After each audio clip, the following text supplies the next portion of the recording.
Hi friends, அன்றைக்கி கொலுசிருக்க போயிருந்தோம்ல, அன்றைக்கி தான் மாருதி கார் வந்து பார்க்க போகலான்ட்டு போயிருந்தோம். மாருதியோட ஆஃபீஸ் வந்து வேலை நடந்துட்டு இருக்குதுன்ட்டு மாருதியோட டிரைவிங் ஸ்கூலில் வந்து இப்போதைக்கு ஆஃபீஸ் வச்சுருக்காங்க. அங்கே தான் போயிருந்தோம். ஒரு அண்ணன் டிரைவிங் பழகிட்டு இருந்தாங்க.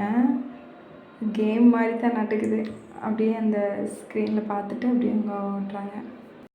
அவங்ககிட்ட பேசிட்டு வெளியே வந்து கார் தான் பார்த்துட்டு இருந்தோம்.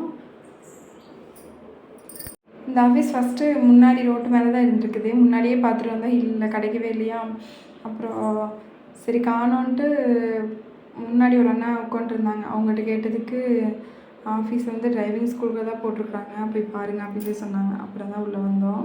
காரை வெளியே மட்டும் பார்த்தா போதுமா, உள்ளேயும் பார்க்குறோமில்ல அப்படின்ட்டு 3 பேர் உள்ளே போய் உட்காந்துட்டாங்க.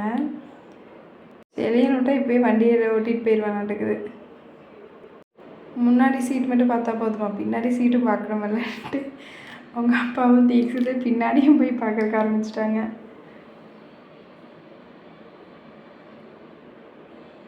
இவங்க பண்ணுற அலப்பறை தாங்க முடியலடா சாமி. இவங்க 2 பேர் பின்னாடி உட்காந்துட்டாங்களாம்மா, முன்னாடி செடியை கார் ஓட்டிகிட்டு போகிறாராம்மா. காரில் உட்காந்தாலே ஒரே சந்தோஷம்தான். சரி கார் சொந்தமாக வாங்கி ஓட்டுவியம்மா, இறங்கி வா அப்படின்னு சொல்லிட்டு கூப்பிட்டு வந்தாச்சு.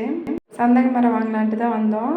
ஸ்டீலில் வந்து சிறுசு தான் இருக்குது, பெருசு இல்லை அப்படின்ட்டாங்க. அதனால் இன்னொரு நாள் வாங்கிக்கலான்ட்டு தீக்ஷித் செடியனுக்கு பிளேட் வாங்கிட்டு இடியாப்பம் வைக்கிறதுக்கு முறுக்கு சுற்றி வாங்கியாச்சு. இதுலேயும் முறுக்கு சுற்றி இடியாப்பம் அந்த தட்டெல்லாம் இருக்குதா, அதனால் இதுவே வாங்கிட்டோம். பொள்ளாச்சி புது பஸ் ஸ்டாண்ட் வந்து வேலையாகிட்டு இருந்துச்சுல, ஃபுல்லாக முடிஞ்சு போல். பெயிண்டிங்கெல்லாம் வச்சுருந்தாங்க, சூப்பராக இருந்துச்சு. ஆலியார், வால்பாறை, அதான்